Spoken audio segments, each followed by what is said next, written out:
tell me what's going on. All right, so yeah, I reached out in the group earlier, and who was it?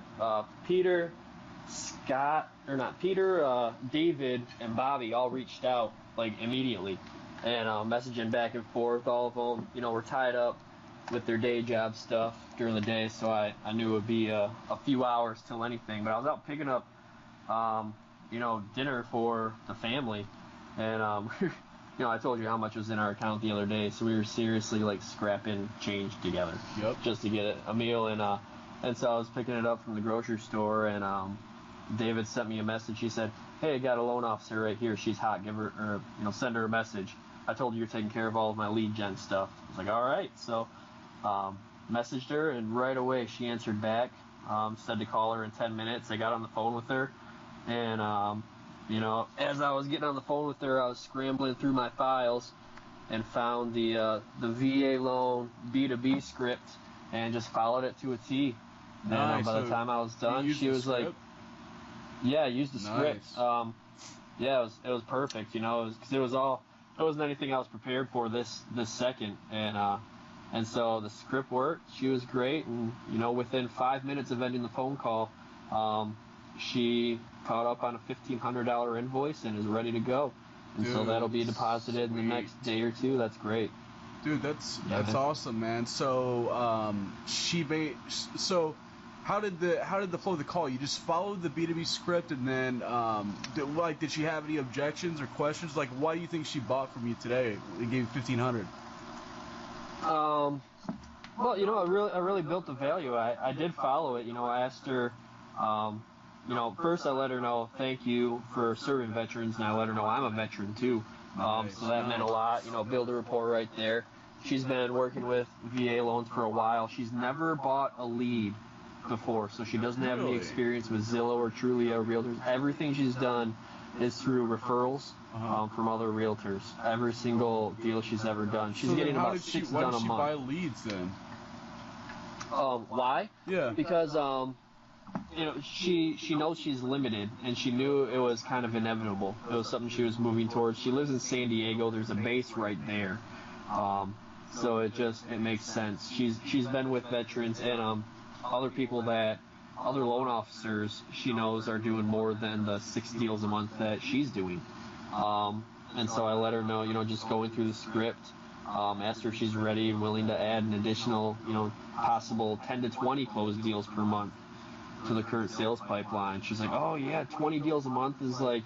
So I asked her in 90 days, where does she want to go? Does she want to double it and get to 12 a month? She said, well, 90 days, maybe get to 10, but ideally, overall, my pinnacle of where I want to be is 20 closed deals a month. And so I let her know, we can generate the leads, we can get them there. It's up to her to close them.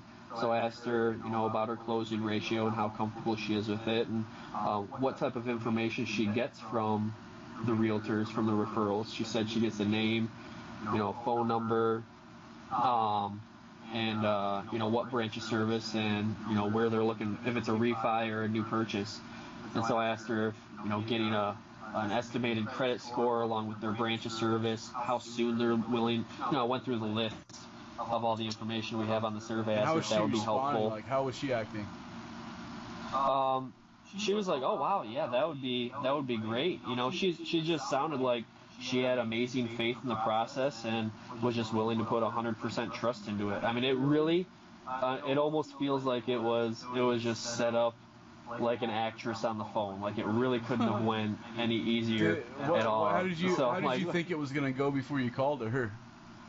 Dude, I thought that she was gonna be sour, a sour taste in her mouth from bad leads from Zillow and stuff. Because that's where I was when I first got out of the Navy. We were looking for houses. The only way we could look at pictures of houses was to put her information in. And so we would be screening calls from realtors. Within 5 minutes of putting her information in, we're getting phone calls, and we'd have to tell everyone, "No, we just put the information in there because we're trying to look at the pictures. We're not buying right now." And I told her all of this as well. I was like, it sucked, but with the follow-up process we have, we use texting.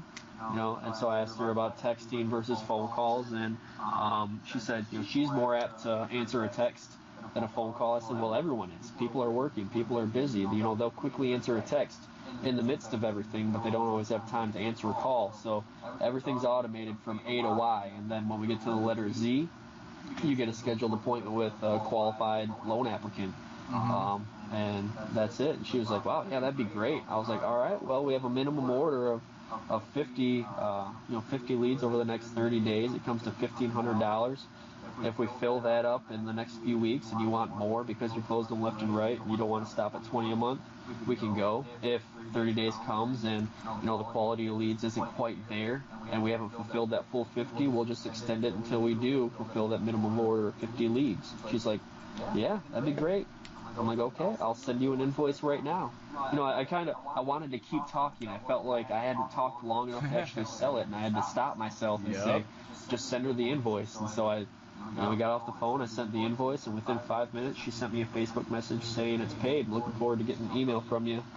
So I let her know I'd be emailing her over the next 24 hours. That's one thing I'm going to utilize the group for at this point, like keeping her engaged as I build out the content and get everything going for her. Is in like the onboarding of her into the system. I let her know she doesn't have a Facebook page, so we're going to get that put together for her. We're going to get pictures, her email address, and then put a couple content pieces out there so that we can utilize. Yeah. Well, congratulations. Cool. What did you over the over the entire deal? What do you think that was the outcome you got from all this? Like, did you have any what did you come away from it? Like, not a life lesson, but how did you get anything out of it? Yeah. Automatically when they get on the phone with me, I have to realize in their mind I am positioned as the expert. I'm seeing them as a professional that's been in their field for a long time, and I forget that they're coming to me. I'm not the one asking them, hey, can I get, you want me to get leads for you? No, they came to me, they filled it out, they're interested, and as long as I follow the script, I can't really talk them out of it. It makes sense. If they choose not to do it, that simply means they're not ready yet, or they don't have the money and they're doing the same thing and they're just kind of checking it out. When it comes to closing deals and getting on the phone, once I'm on there, I'm fine. And it's just, I need to stop thinking the worst case scenario and, talking with someone I've known for a really long time. She's an older lady. She said, Sean, you have a fear of success. You don't have a fear of failure. It's easy to label it that. But you have a fear of success. It's like you get there, you get the information, you know the process, you're about 85-90% of the way there, and then something happens and you let it sabotage you. And it's so. How did she come to that? Like, what information did she look at to make that conclusion? Oh, she's known me since I was in elementary school, and back then, I was top of my class, captain of every single team I've ever been on, like the county math champion. I went to states for math, wrestling, baseball, and football. Really, anything I touched went to gold. But then, kind of during my team, like she went to church with us. She knew my family, and she's a counselor at the church. So her and I, it's almost like a grandson type of relationship. But she's able to just be blunt with me and tell it like it is, in a wise way that not other people just don't recognize. And so she really hit it to a T, and I was able to recognize that. And so when I get to positions like this, where I have a phone call, I have someone that puts a lead literally right in my lap. It was a layup. It wasn't even a layup. It was like a play school net sitting in front of me. I just had to drop the ball in there. But I just had to do it. That's all it ever comes down to. Okay, you have all the parts. Now just do it. And there's really not any reason for me not to do it. Now that I have the ball rolling, and I have it, and I've kind of, tasted it, and that worst case scenario is out of my head. I know I'm not going to get picked apart or saw as like a fraud or someone who doesn't know what they're doing. I can keep the ball rolling. I can keep doing this. I can. Good, man. Of course you can. So, action steps for going forward are you're going to frame the call not as the worst thing's going to happen and I'm going to be considered a fraud and they're going to look down at me trying to pitch something. Instead, you are the expert that solves the problem that they have, and then also you're going to determine what the purpose of that call is and what outcome you're trying to get.